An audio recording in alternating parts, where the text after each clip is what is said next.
오신 우리 모든 우리 지체들 정말 감사하고 정말 잘 오셨습니다. 정말 잘 오셨고 잘 하셨습니다.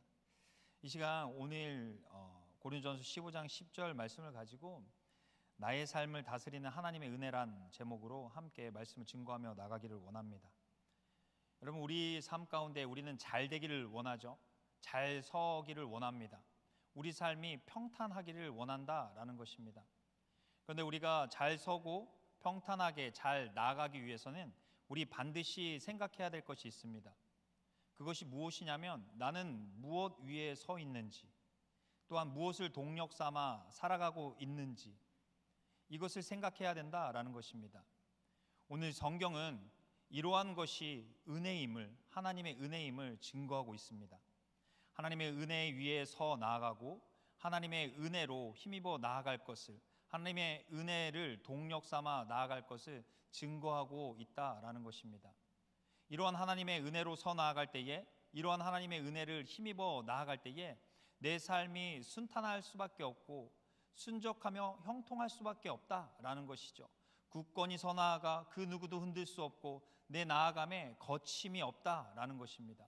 그래서 우리는 분명 그 은혜를 주목하고 그 은혜가 무엇인지를 깊게 살펴야 된다라는 것입니다.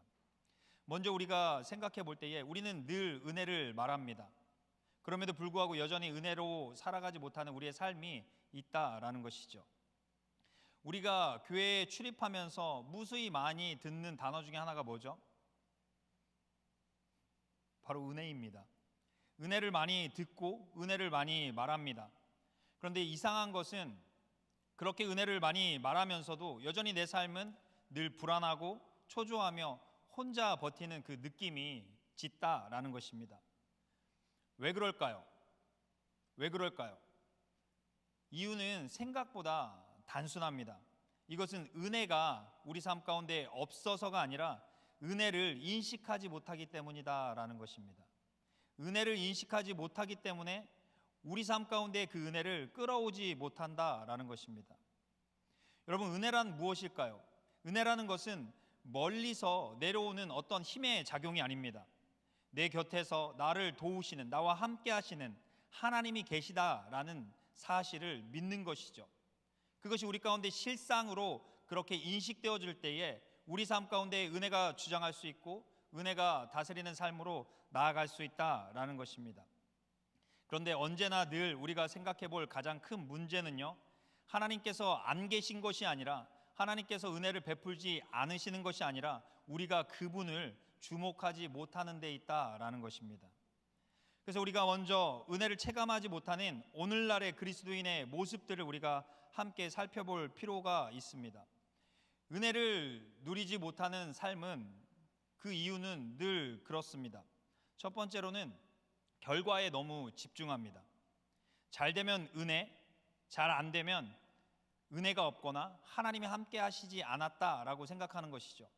그러니까 결과에 따라 은혜의 유무를 결정하는 것이죠. 그렇게 해석하는 것입니다. 그러니까 그렇게 해석하는 은혜는 우리 삶 가운데에 언제나 불안한 것이죠. 그러니까 우리가 오직 은혜로만 살기에는, 은혜로 붙들며 살아가기에는 우리가 불안하기 때문에 그 은혜를 힘입어서 온전한 삶으로 나아가지 못하는 것입니다. 또한 하나님의 함께하심보다 성과를 더 주목하는 데에 특화됐다라는 것입니다. 우리는 분명히 하나님을 찾습니다. 하나님을 찾고 하나님과 함께하기를 원한다라는 것이죠. 그런데 사실 우리 마음의 중심에는 성공을 더 원한다라는 것입니다. 그러니까 은혜를 주시는 그 하나님을 찾고 구할 때에, 그 하나님과 함께할 때에 나의 도움이 어디서 올까? 그 하나님을 주목하고 인식하며 나아갈 때에 그 은혜가 우리의 삶을 주관하고 인도하기 때문에 그 은혜로 말미암아 되어지는 것인데, 우리가 성과를 주목하게 되면서부터는 그 은혜의 하나님을 찾는 것보다, 그 은혜의 하나님을 인식하는 것보다, 그 하나님을 주목하는 것보다 더욱더 성과를 주목한 까닭에 놓치게 되는 것이죠. 그래서 하나님을 주목하지 못하고 놓친 까닭에 그 은혜가 우리의 삶을 주관하지 못하는 것입니다. 또한 우리 마음 가운데 여전히 하나님의 도움을 구하는 것보다 스스로 증명하고자 하는 그런 마음이 있습니다. 그래서 우리 삶을 가만히 이렇게 살펴볼 때에 하나님, 나를 도와주세요. 하나님, 이 걸음걸음마다 하나님의 은혜, 하나님의 도움이 아니면 내가 나아갈 수 없습니다 라는 고백보다 우리의 생각 가운데, 우리 마음 가운데 늘 내가 어떻게 이거를 잘 해나갈까, 잘 헤쳐나갈까, 이것들을 어떻게 이루어 나갈까, 여기에만 집중한다라는 것이죠. 그러니까 내 마음의 중심에 하나님의 은혜로 되어진다라는 사실을 믿는 것보다는 내가 무언가를 해야만 할 때에 그것들이 얻어진다라고 믿기 때문에 그렇다라는 것입니다. 이것은 하나님의 은혜를 믿는 믿음이 아닌 것이죠. 결국 이러한 상태 가운데서는요, 하나님께서 옆에 계셔도 우리는 늘 혼자 싸우는 사람처럼 그렇게 살아갈 뿐이다라는 것입니다. 이러한 삶 가운데는 그 은혜가 멀게 느껴진다라는 것이죠. 결국 이러한 것들을 정리해 보면요, 많은 그리스도인들이 은혜를 체감하지 못하는 이유는 하나님께서 멀리 계셔서도 아니고, 또한 하나님께서 우리 가운데에 가까이 계시지만 문제는 여전히 우리 스스로가 우리의 삶을 증명하려고 하는 그러한 여전한 태도를 내려놓지 못하는 데 있다라는 것입니다. 하나님의 도움이 없이도 우리가 무언가 결과를 만들고 하나님의 함께 하심보다 눈에 보이는 그 변화에, 그 성취에 더 갈망하기 때문이다라는 것이죠.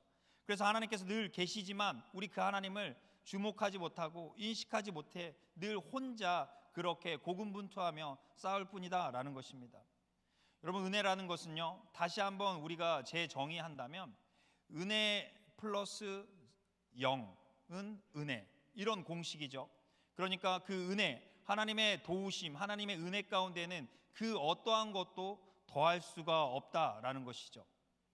그런데 우리가 여기에서 놓쳐서는 안 되는 사실 중에 하나는요, 우리가 이러한 하나님의 전적인 더할 수 없다 해서 아무것도 하지 않는 삶이다라고 생각하면 안 된다라는 것이죠. 여기에서 우리가 놓치는 것입니다.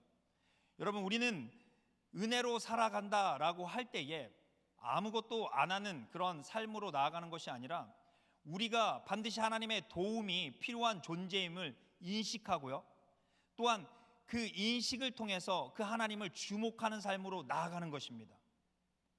그래서 우리가 은혜의 삶으로 계속해서 나아가기 위해서는요, 우리가 이러한 하나님의 도움을 늘상 구하면서 그 하나님을 찾고 구하면서 그 하나님을 주목하는 삶으로의 전환, 이러한 전환이 우리 삶 가운데에 은혜를 불러오게 된다라는 것입니다.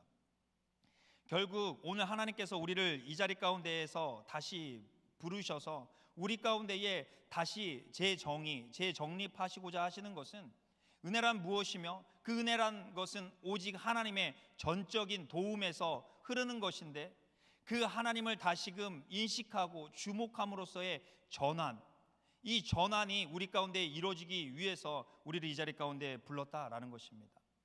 오늘 하나님께서 우리 가운데 묻고 계시는 것이죠. 너의 삶 가운데 너가 신뢰하는 것이, 너가 의지하는 것이 무엇인지, 그게 하나님인지 아니면 여전히 너 자신을 스스로가 증명하기 위해서 너 자신을 주목하고 있는지.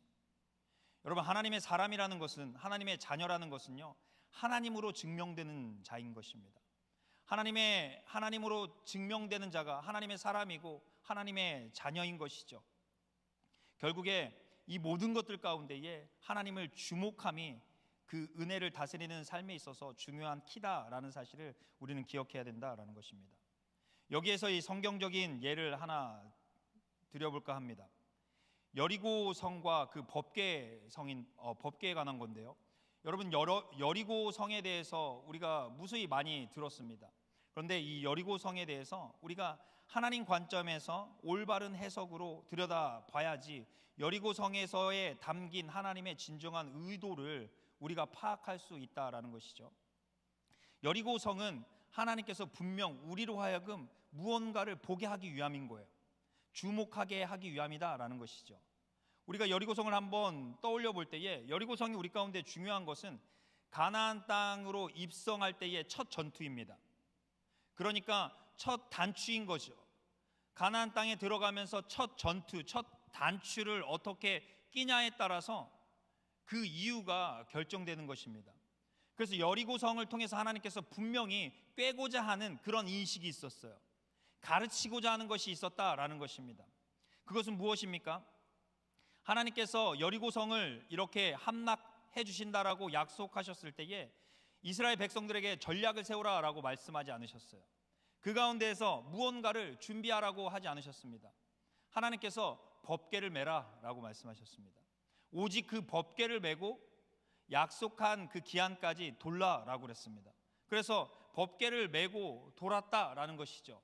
그런데 우리가 여기에서 간과하면 안 되는 사실 중에 하나가, 이 법궤를 메며 돌 때에 하나님께서 깨닫고자 하신 것은 여리고성이 무너지는 것이 아니라 그것들을 돌 때에 결국에 이러한 도움이 어디서 오는지를 주목하게 하기 위함인 것이에요.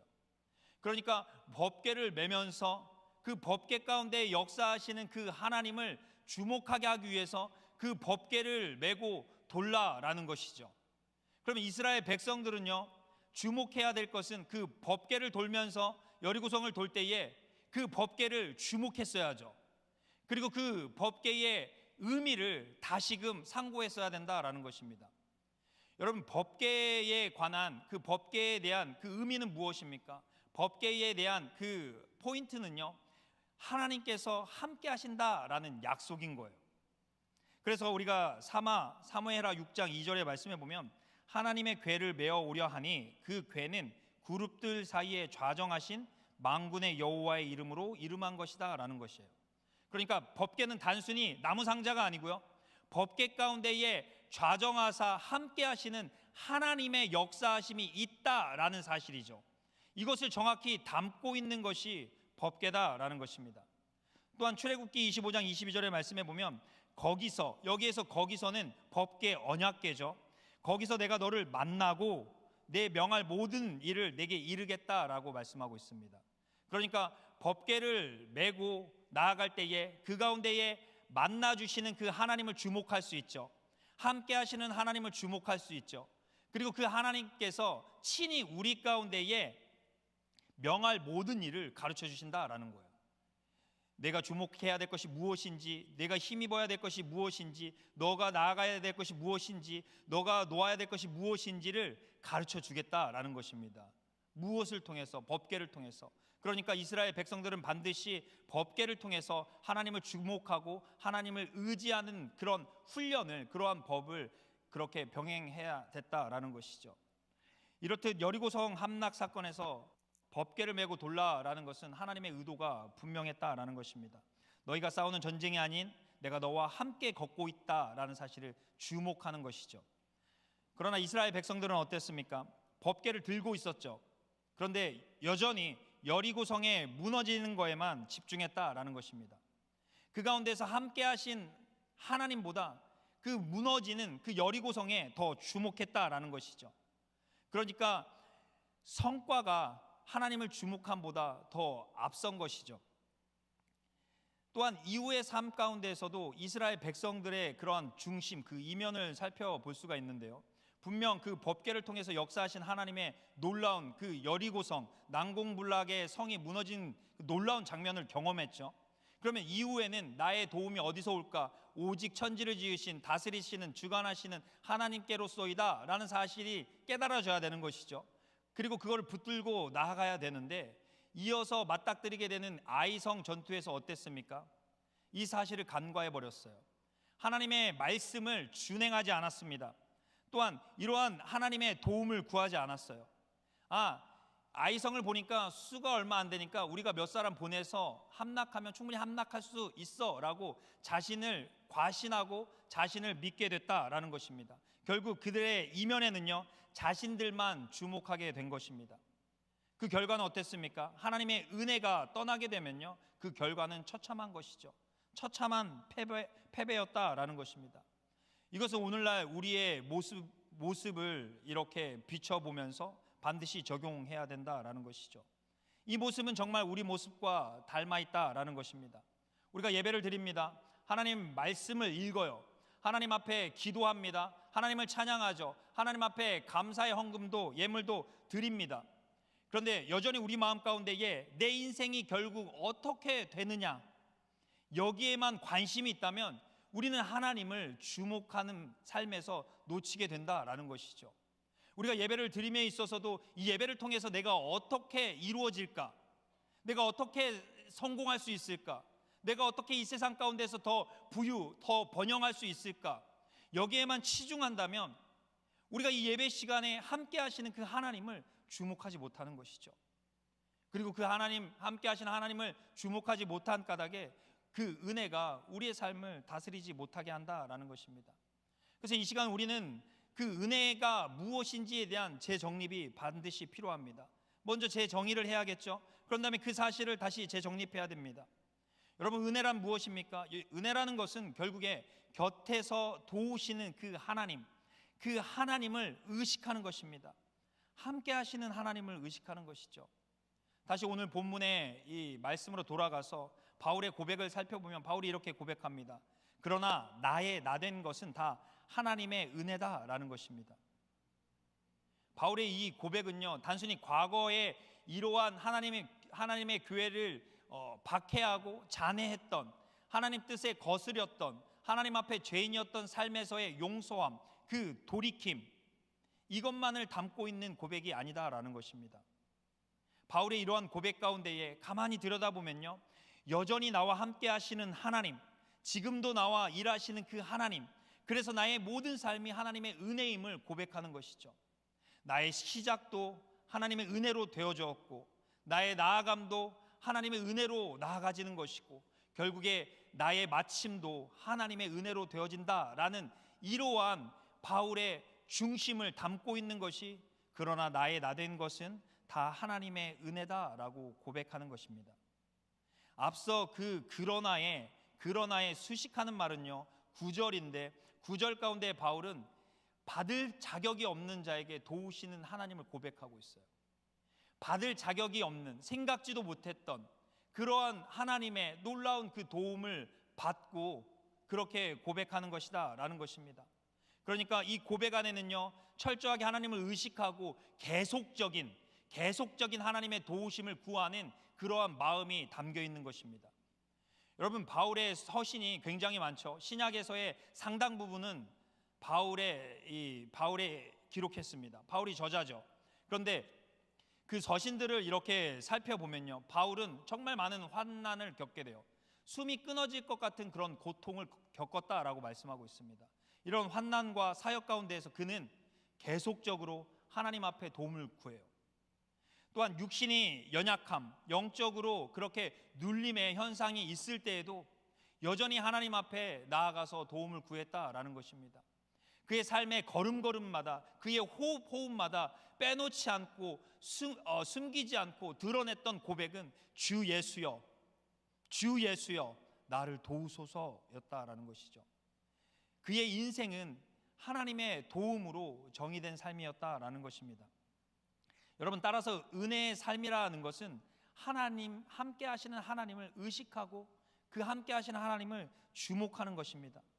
그래서 우리는 하나님을 자주 이렇게 의식하기 위해서 하나님을 더욱더 주목해야 되고, 우리 삶 가운데 범사에 우리가 일어났을 때, 나아갔을 때에, 우리가 마칠 때에 하나님을 인정해야 된다라는 것이죠. 잠언 3장 6절에 범사에 하나님을 인정하라, 그리하면 그가 내 길을 지도하시리니, 여기서 지도는요 하나님의 은혜가 담겨져 있고 하나님의 은혜가 담겨 있는 지도이기에 그가 형통할 수밖에 없다라는 것이죠. 하나님이 함께 하시면 형통했던 요셉과 같다라는 것이죠. 요셉의 삶을 정의하면요 하나님이 함께 하신 까닭에 형통하였더라라고 말씀하고 있습니다. 곧 하나님의 은혜가 요셉을 요셉되게 했다라는 것이죠. 그러니까 우리는 우리 삶 가운데 범사를 인정하는 훈련을 해야 됩니다. 그리고 그 범사에 하나님의 도움을 구해야 된다라는 것이죠. 이것이 또한 겸손한 마음이에요. 여러분, 이 시간 이 자리 가운데에서 우리는 어떤 마음으로 이 자리 가운데 나왔습니까? 이 자리 가운데 내 마음을 주장하고 있는 것은 무엇입니까? 하나님의 도움을 구하고자 하는 그런 겸손한 마음이 우리 마음 가운데 있습니까? 만일 우리 마음 가운데 하나님의 도움을 구하고자 하는 그러한 인식조차 없었다라면 우리는 먼저 하나님의 도움을 구하는 그 필요성에 대해서, 하나님의 도움을 구할 수밖에 없는 그 자격 없음에 대해서 다시금 깊이 깨닫게 해달라고 하나님 앞에 간청해야 된다라는 것이죠. 이러한 마음이 우리 가운데 스며들면 스며들수록 우리가 하나님의 도움을 구하며 나아갈 수 있다라는 것이죠. 여러분, 어쩌면 이 예배의 자리 가운데 하나님께서 우리를 이끄셨죠. 어쩌면이 아니라 하나님의 분명한 인도하심이죠. 그래서 아무라도 내가 이끌지 않은 자는 아무라도 내게 올 자가 없나니. 그래서 여기 계신 한 사람 한 사람은 모두가 다 하나님께서 이끄신 자리예요. 이 예배의 자리를 통해, 말씀의 자리를 통해, 기도의 자리를 통해, 찬양의 자리를 통해, 감사의 자리를 통해 하나님께서 분명 목적하는 바는 이 자리 가운데 함께 하시는 하나님. 여러분, 우리가 예배를 드릴 때에 이 자리 가운데에 하나님이 계시다, 하나님이 계시지 않다, 이 고백에 따라서 이 드려지는 예배가 달라질 수가 있어요. 여러분, 우리가 이 자리 가운데 예배 드림에 있어서 우리가 이 자리 가운데에 감사함으로, 기쁜 마음으로, 소망함으로 우리가 나아갈 수 있는 것은 이 자리 가운데 이끄신 분도 하나님이요, 이 자리를 주관하시는 분도 하나님이요, 이 자리 가운데에 역사하시는 분도 하나님이시라는 사실을 알기 때문에 그렇다라는 것이죠. 오늘 제가 여러분들에게 대표해서 이 자리 가운데 서서 말씀을 전하는데, 말씀을 전함에 있어서도 제가 무엇을 근거로, 어떠한 마음으로 말씀을 전할 수 있습니까? 하나님께서 함께 하셨고, 하나님께서 세우셨고, 하나님께서 말씀을 증거하게 하셨고, 그 증거하실 때 이 자리 가운데에 하나님께서 함께 하신다라는 사실을 믿는 믿음으로 이 자리 가운데 나오는 것이에요. 그리고 이 사실이 우리로 하여금 하나님을 의식하게 해줍니다. 이 예배의 자리를 통해 하나님의 말씀이 들려지게 하고요, 하나님의 말씀이 깨닫게 해지고요, 하나님의 그런 말씀을 통한 그 소망함이 일어나게 하신다라는 것이죠. 이것이 하나님께서 우리 가운데 이 시간 함께 하시고 계신다라는 증거이신 것이죠. 그러니까 우리는 예배를 통해 우리가 하나님께서 목적하는 바 이 자리를 통해 하나님을 의식하는 것을 경험하고자 한다라는 것이죠. 사시고 참되신 하나님 앞에 나와서 그 사시고 참되신 하나님을 경험하는 것이죠. 누리는 것이죠. 그리고 이러한 누림이 우리의 삶 가운데에 이어지기를 원하신다라는 것이죠. 예배를 통해 하나님을 의식하게 되면요, 이전에 없던 하나님을 인정하지 못했던 삶이 달라지게 되는 것이죠. 전환이 되는 것입니다. 그래서 우리가 주일을 마치고 월요일부터 시작하는 삶 가운데 좀 더 하나님을 찾게 되고, 좀 더 하나님 앞에 기도하게 되고, 좀 더 하나님을 찬양할 수 있는 거예요. 무엇을 통해? 이 예배의 자리를 통해. 여러분, 이 예배의 자리를 통해 우리는 이것을 사모하고 이 자리 가운데에 그 하나님을 만나고자, 그 하나님의 임재를 경험하고자 그러한 소망하는 마음, 갈망하는 마음으로 나와야 된다라는 것입니다. 그럴 때에 우리의 삶이 점점 달라질 수 있는 거예요. 우리의 삶이 하나님을 인정하고 의식한 까닭에 하나님의 지도, 하나님의 은혜가 흘러가기 시작하고, 우리의 삶이 하나님의 은혜가 다스리기 때문에 분명 지난주와 이번 주의 상황은 달라지지 않았지만 하나님이 함께 하신 까닭에 변화가 나타나는 것입니다. 달라짐이 나타나는 것이죠. 우리는 어제와 오늘을 달리할 수가 없어요. 우리의 삶을 달리하려고 우리가 고군분투하면서 살아가잖아요. 그런데 인생의 끝자락 가운데에서 달리할 수 있는 것은 아무것도 없어요. 우리가 그 죽음을 피할 수가 없다라는 것이죠. 막을 수가 없습니다. 그 죽음이라는 것을 달리할 수 없다라는 것은 우리의 인생을 달리할 수 없다라는 사실의 증거죠. 그런데 우리 가운데 함께 하시는 예수 그리스도, 그 부활의 주를 의식하며 살아가면 무엇입니까? 그 주님을, 부활의 주님을 의식하며 살아가면 그 죽을 것 같은 상황 가운데에서도 산소망의 그러한 소망함이 일어나기 때문에 우리의 삶이 달라지는 것입니다. 우리의 보는 환경이 달라지는 거예요. 여러분, 야곱이 형 에서를 이제 눈앞에 두면서 그 마음 가운데에 성경은 표현하기를 심히 두려워하였다라고 표현하고 있어요. 그 심히 두려웠던 그 마음을 달래기 위해서 야복 강가에서 씨름을 하잖아요. 얼마나 처절한 씨름이었습니까? 하나님께서 내게 축복해 주시지 않으면 내가 이것을 절대 놓지 않겠습니다. 하나님은 절대 떠나보낼 수 없습니다 라는 것이죠. 이것은 그 야곱의 마음 가운데에 반드시 하나님의 축복을 얻고자 하는 강력한 갈망함, 그 의지함에서 비롯된 고백인 거죠. 그런데 그때에 하나님께서 외면치 아니하시고 만나주셨어요. 그런데 이러한 과정 가운데에서도 하나님께서 계획하심이죠. 하나님께서 야곱을 인도하신 것입니다. 하나님을 만날 수밖에 없는 그 자리로 이끄신 것이죠. 그래서 그곳에서 하나님 만났다 해서 분이엘의 하나님을 내가 배웠다, 하나님의 얼굴을 배웠다라고 그렇게 고백합니다. 그런데 놀라운 것은요, 그 이후에 야곱의 상황은 전혀 달라지지 않았어요. 형 에서는 여전히 있었다라는 것입니다.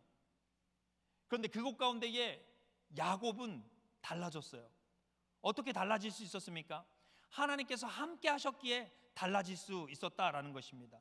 인식이 달라졌고요. 하나님이 함께 하신다라는 사실에 두려워했던 나의 그러한 시선이 담대한 시선으로 변할 수 있었고요. 형 에서 앞에 나아갈 수 없었던 그 걸음이요, 담대함으로 걸어 나아갈 수 있었다라는 것입니다. 그러니까 하나님께서는요, 상황을 움직이시는 것이 아니라 그 상황 가운데 함께 하심으로 역사하시는 하나님이심을 우리가 기억해야 된다라는 것입니다. 그래서 그 은혜가 우리 삶을 주관하기 시작하면요, 우리의 삶이 달라지기 시작해요. 변화되기 시작합니다. 똑같은 해와 공기와 달을 우리가 접하면서도요, 그게 새록새록 달라지는 거예요. 우리 가운데 감사함으로, 기쁨으로, 찬양함으로 나오는 것입니다. 시편에 산들과 바다와 새소리와 그런 물소리를 가지고 찬양을 합니다. 그런데 이전에 없던 그 찬양, 분명 상황은 똑같았지만, 물소리도 여전하고 새소리도 여전하고 들판도 여전했지만, 그 시편 기자의 그 마음이 달라졌기에, 함께 하시는 이에 하나님이 계시기에 보는 것이 달라지는 것이죠. 상황이 달라지는 것입니다. 이렇듯 우리는 이 예배의 자리를 통해서 하나님을 의식하는 것입니다. 여러분, 여기에서 중요한 것은요, 예배의 자리를 통해서 때로는 감정을 호소하기도 합니다. 그런데 은혜는요, 감정으로만 치부할 수가 없어요. 감정으로 위로받고 위안을 삼았다라고 해서 그것이 은혜의 전부가 아닙니다. 반드시 은혜 받았다라는 것은 시선의 전환이 필요하다라는 것이죠. 시선의 전환이 이루어질 때에 비로소 우리가 은혜 받았다라고 말할 수 있습니다. 그래서 은혜를 정의할 때에 단순히 감정만을 호소하면 안 됩니다. 찬양을 할 때, 기도할 때에 하나님 앞에 그 감정을 호소하고 그 감정의 위안과 그 감정의 위로를 받았다 할지라도 우리의 시선의 전환이 여전하다면, 우리의 시선의 전환이 이루어지지 않았더라면 그것은 다시 재점검해야 된다라는 것이죠. 여러분, 은혜라는 것은 결국에 우리로 하여금 우리의 시선의 전환을 반드시 일으켜 주십니다. 우리가 이전에 세상을 보았던 것을 하나님을 보는 것입니다. 여러분, 믿음이라는 것은 무엇입니까? 그 상황, 직면하고 있는 그 상황 그 너머에 주관하시는 그 하나님을 주목하는 것이 믿음이에요. 세상 사람들은 상황을 주목합니다. 우리도 믿음이 없을 때는 상황을 주목하죠. 이것이 당연한 이치입니다. 그리고 그 상황을 얼마나 더 우리가 잘 주목하고 잘 분별해 나가냐에 따라서 삶이 달라질 수가 있죠. 그러나 중요한 것은 이러한 삶도 한계가 있다라는 것이죠. 한정적이다라는 것입니다. 그런데 하나님께서 우리 가운데에 개입하시면요, 상황을 보는 것으로 그치지 않아요. 상황을 보는 것이 아니라 그 너머에 모든 것을 주관하시는 하나님을 주목하기 시작한다라는 것이죠. 하나님을 의식하는 것이죠. 모든 성경의 하나님의 사람들의 공통점을 보십시오. 다니엘의 그 사자굴을 보십시오. 풀무불을 보십시오. 요셉의 그 구덩이를 보십시오. 감옥을 보십시오. 그 어느 것 하나 상황이 녹록지 않다라는 것입니다. 그럼에도 불구하고 부인하지 않고 뛰어들 수 있는 것은 그 가운데에 이 모든 것을 주관하시는 하나님을 의식했기 때문에 그렇습니다. 하나님을 보았기 때문에 이것이 믿음이다라는 것입니다. 여러분, 마지막으로 제가 이러한 은혜를 이렇게 설명함에 있어서 그 은혜를 인식하며 살았던 그 실존 인물을 하나 소개하려고 합니다. 이니셜이 JSB예요. JSB. 너무 감이 안 오시죠? J 존, S 세바스티안, B 바흐. 존 세바스티안 바흐, 음악의 아버지죠. 제가 요즘에 푹 빠져 이렇게 살고 있어요. 약간 제가 기질적으로 덕후 기질이 있는 것 같아요. 그래서 뭐 하나 빠지면은 그것만 이렇게 파게 되는데, 최근에는 바흐의 음악에 심취하게 됐어요. 마음이 자꾸 그쪽으로 기울는 거예요. 그래서 알고리즘을 보면 계속 바흐 이렇게 나와요. 집에서도 계속 들으니까 애들이 왜 아빠는 계속 바흐만 들어? 그런 게 있어? 좋아서 그래? 계속 듣는다라는 것이죠. 그런데 그의 음악이 그렇게 제 마음 가운데에 그렇게 향할 수밖에 없었던 것은요, 그의 중심에 있었습니다. 어떤 음악적인 스킬이 아니에요. 음악적인 선율이 아닙니다. 그 가운데 담겨 있는 그의 중심이었어요. 그의 음악을 듣게 되면서 그에 대해서 더욱더 알아가기 위해서 막 그렇게 검색하죠. 알아갈 때에 한 악보를 보게 되었는데 그 악보의 첫 그 머리에 글귀에 JJ라고 이렇게 써 있는 거예요. JJ. 한번 사진 한번 보여주시겠어요? 보이시나요? 네, 저 JJ 다시 JJ라는 것은 예수 주바라는 라틴어의 약자입니다. 예수 주바. 예수는 아시겠죠? 발음이 비슷하니까. 근데 주바는 도움이라는 뜻이에요. 도움. 그러니까 예수여 나를 도우소서. 바흐의 시작에는 항상 이러한 고백이 담겨 있었다라는 것이죠. 예수여 나를 도우소서. 나의 시작하는 내 발걸음을 뗄 때에 예수의 도움을 구합니다. 이런 도움을 구했다라는 것이죠. 네, 내려주셔도 될 것 같아요. 그런데 구약에 많은 사건 사고들이 있잖아요. 그 가운데에서 불완전한 그런 사람들의 이러한 모습들을 계속해서 우리는 볼 수 있습니다. 그래서 구약에서 펼쳐진 모든, 심지어는 아브라함의 삶 가운데서도 우리는 불완전함을 엿볼 수가 있어요. 그런데 이 모든 것을 아우르는 그 한 단어 때문에 그 삶이 보존되죠. 그 삶이 서나갈 수 있는 것입니다. 그 단어가 무엇입니까? 헤세드예요. 하나님의 인자, 하나님의 도움, 하나님의 은혜라는 의미로 해석한다라는 것이죠. 신약도 마찬가지입니다. 신약도 이러한 측면에서 아우르는 것이 있어요. 그 아우르는 한 단어가 있습니다. 그것이 무엇입니까? 카리스예요. 카리스는 무엇입니까? 은혜죠. 그 하나님의 은혜가 모든 신약의 사람도 아우르고 있다라는 것이죠. 그러니까 결론적으로 구약과 신약의 모든 것을 아우르는 것은요, 하나님의 도움, 하나님의 은혜다라는 것입니다. 그런데 이러한 신구약의 이러한 헤세드와 카리스가 결국에 한 단어로 귀결되는데요, 이것은 바로 파라클레토스라는 단어예요. 파라클레토스라는 단어는요, 보혜사 성령을 의미합니다. 그러니까 보혜사 성령 하나님의 도우심으로 서 나아갈 수 있다라는 것이죠.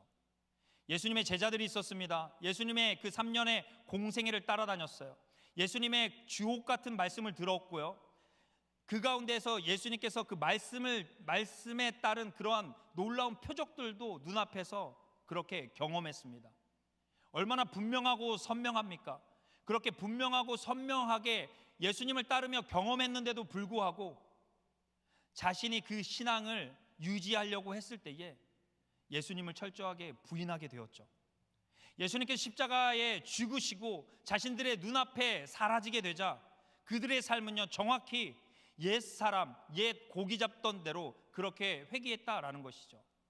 그러니까 예수님을 그렇게 따랐던 제자들마저도 예수님이 눈앞에 보이지 않고 예수님의 눈에 보이지 않으면, 예수님의 도움이 있지 않으면 서나갈 수 없다라는 것입니다. 그 가운데 예수님께서 다시 부활하셨죠. 제자들을 찾아가셨습니다.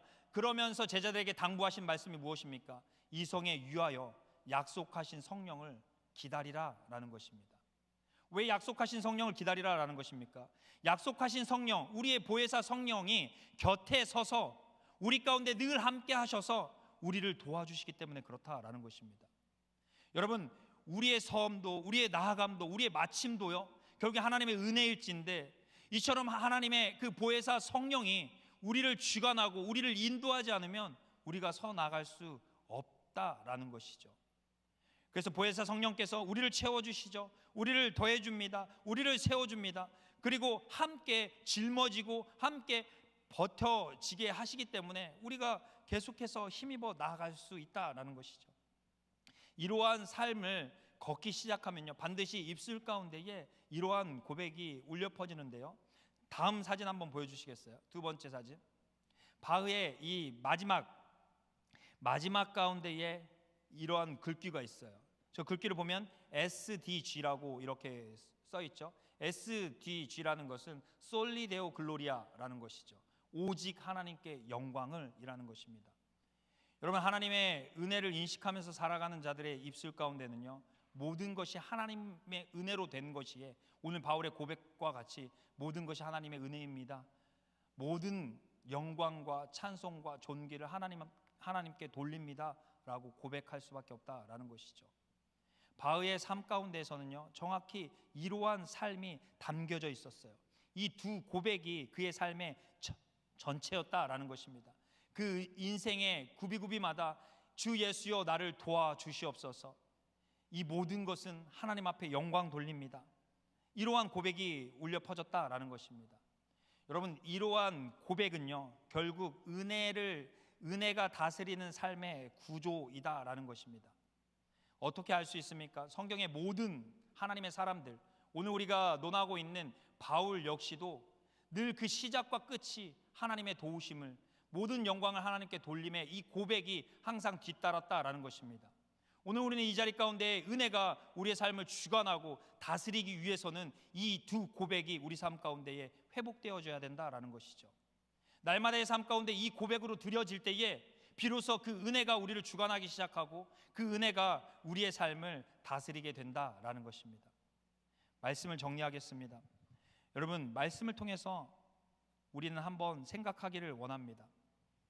오늘 들은 말씀을 통해서 내가 진정 붙들어야 될 진짜 도움은 어디인지, 여러분, 이런 것들을 바로 잡지 않으면은 우리는 어디에 서서 어디에 나아가는지 알지 못한 채 그냥 그 막연함 가운데 흐를 뿐이에요. 여러분, 그리스도인의 삶은, 하나님의 자녀는요, 분명하고 확실합니다. 그래서 담대히 서나갈 수 있고요, 담대히 나아갈 수 있습니다. 그 마음 가운데 어떠한 세상의 기근이나 적신이나 칼이나 그 어떤 유혹함에도 그 담대함으로 세상에 맞설 수 있고, 그 맞서 나아가기 때문에 세상이 감당할 수 없게 된다라는 것이죠. 모든 하나님의 사람들, 하나님의 자녀, 그리스도인의 삶 가운데는 이러한 삶이 보장되어 있다라는 것입니다. 우리는 바로 잡아야 됩니다. 그리고 바로 잡기 위해서 우리는 이러한 질문을 우리에게 던져야 되는 것이죠.